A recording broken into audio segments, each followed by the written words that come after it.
Hello. So today I want to share my simple planning. I try to keep it simple and minimal, and I want to share some practical things today and some of the methods that work for me. And I want to thank Skillshare for sponsoring today's video. I will share a bit more about Skillshare later on. A lot of my planning and organizing is inspired by Greg McKeown. And I really like his Essentialist approach, focusing on what truly matters. It has helped me a lot during the last couple of years and over the time I've made a version that works for me. And I have noticed that I am not an out of sight, out of mind kind of person at all. Everything stays present in my head until it's actually done. And so to avoid drowning in details, I try to live as minimally as possible and keep daily life simple. And so I want to share a bit about Skillshare. Recently I took Greg McKeown's class on Skillshare. It's called Simple Productivity, How to Accomplish More with Less. And it's all about simplifying your choices and letting go of non-essentials. There was a metaphor in the class that I love. It's about when you're decluttering, instead of asking, could I ever use this item someday? Which is such a broad question that there's always a way to find a possible yes for that. Yes, sure, someday maybe. But instead of asking that, the better question would be, do I actually love wearing this every day? For me, this metaphor is very important and I think about it often when I make decisions so that I can shift my perspective and my priorities. It's a very good class if you want to learn how to say no better or why to say no more often. And so this is a class that I took. Skillshare has many different sort of classes, like this one about productivity, but also many other creative classes, which I also really love about it. Because being creative and expressing myself creatively always makes me feel grounded, and it's something that is very important for me. And what I appreciate about Skillshare is that the classes are taught by real professionals like illustrators, designers, photographers, and people who share their experiences in such an inspiring way. Whether you're a hobbyist or a creative professional, you can learn at your own pace and explore new skills. You can take as many classes as you like and at the time that suits you the most. And you can even share your work if you want to receive feedback. If you like to explore your creativity or simplify the way that you work, you should definitely try it out. And the first 500 people to use my link in the description or to scan the QR code will get a 1-month free trial on Skillshare plus 20% off for the first year.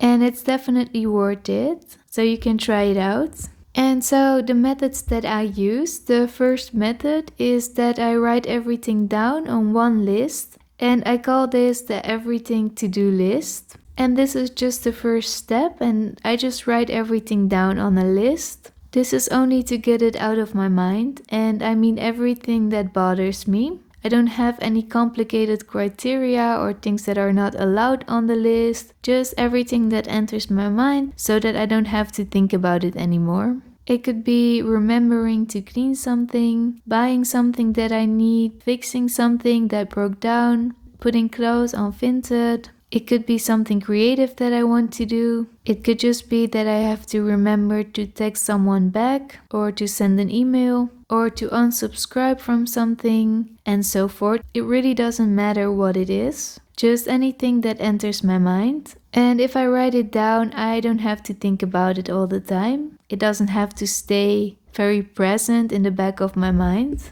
The list is a little bit messy, but the point is only to get things out of my head.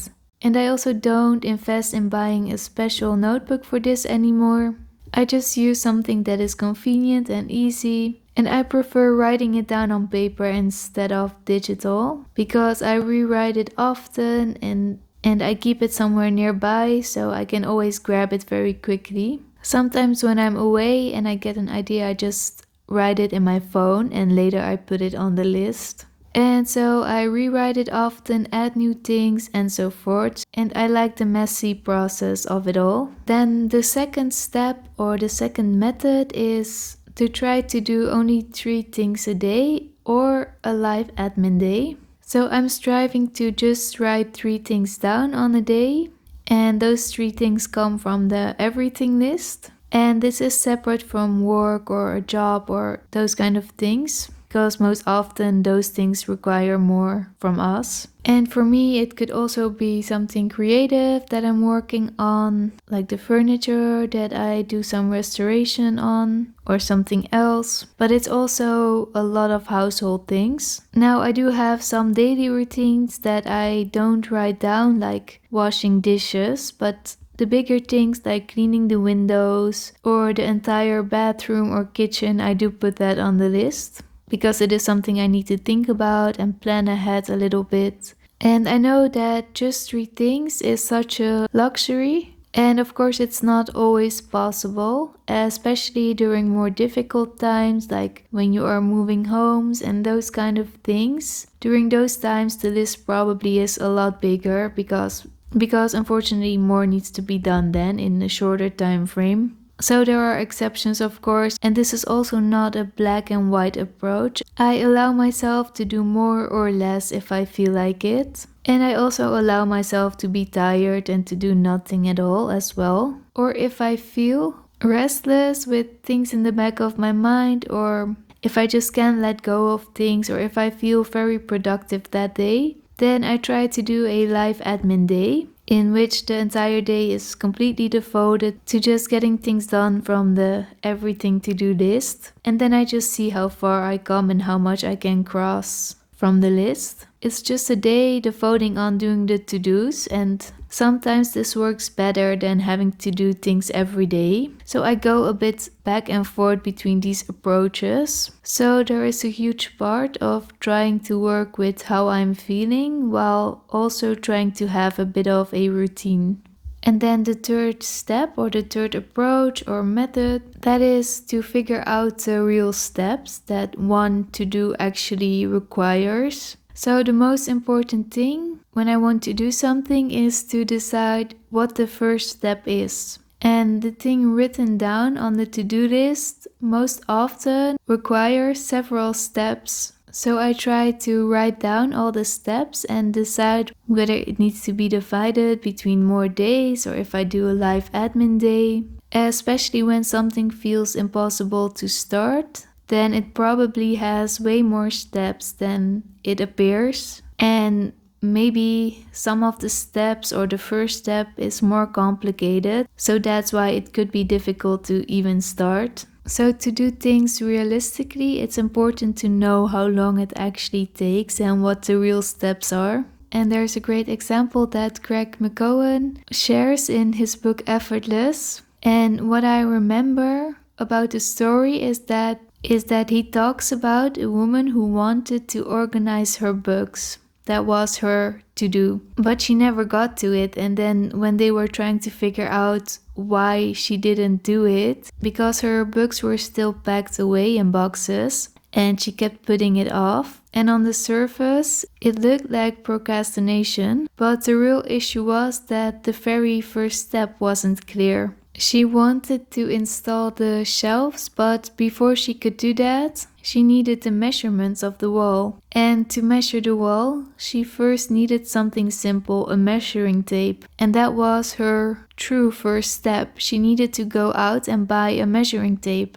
And so that is why I put emphasis on this step, because usually that is something that is holding the things back. And besides that, I also try to incalculate some extra time and extra work in general. I know that most of the things will take longer than I think they will, even if they look simple. And that is also why 3 things a day is actually more than enough. Many of the things written down include several steps, and most things I need to do cost me more time than I anticipate to. So I try to calculate that in to prepare myself mentally. Even the most simple things like sending an email is probably going to be a back and forth for a while rather than just one thing. And even just unsubscribing from something, it seems like a minor online step, but sometimes things get complicated with the logging in, the passwords, the verification process,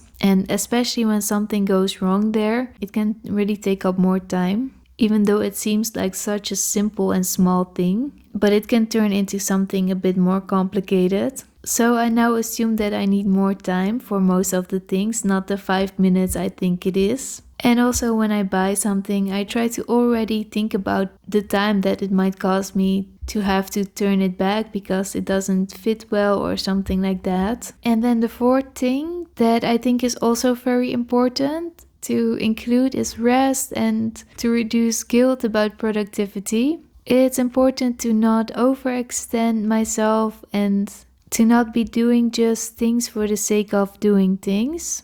It's important to know that you don't always have to be thriving in life or being productive or that something always needs to be done, because especially the last couple of years, it's a huge part of my approach. Doing too much all the time is difficult for me and I need lots of time to think, just free time to let my mind wander and to be creative.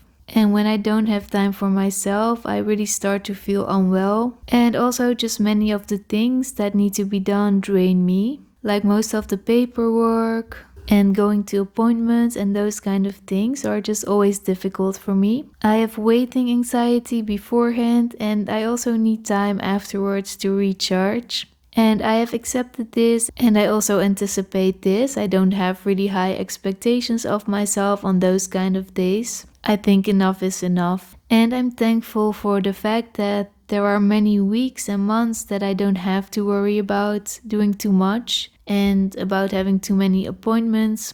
I'm very thankful for that, and it's also something that I really strive to reduce with minimalism and to try to reduce the to-dos and having to be busy all the time. But I also know and I understand that this is not always in our hands entirely. Sickness, bad luck, and just life can always happen. And sometimes we just need to do more.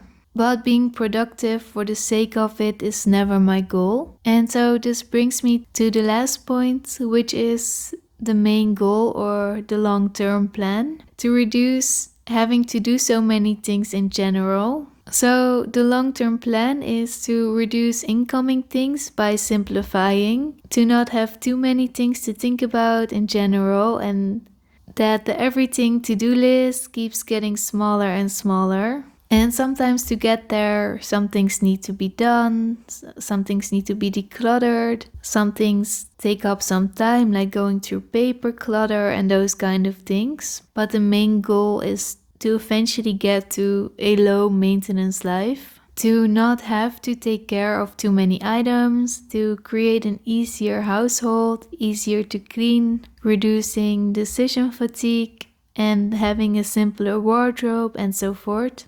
But also to reduce some of the incoming things like subscriptions, newsletters, paper, and so forth. And just less shopping in general, less needing to return items, and less bringing things to the thrift store, just to reduce the incoming things as much as possible. Sometimes I have moments where I need to remind myself what is most important for me. That is calmness, clarity, and creativity. My highest goal is just simplicity, freedom, and time. And for me, it's especially important to be able to enter a creative flow more easily and to have time to be creative. But beside that, for me, just other things in general are more important. Just the simple things like being present and being kind and just giving something back. I find those things more important than being busy all the time, hustling, getting caught up in material things and so forth.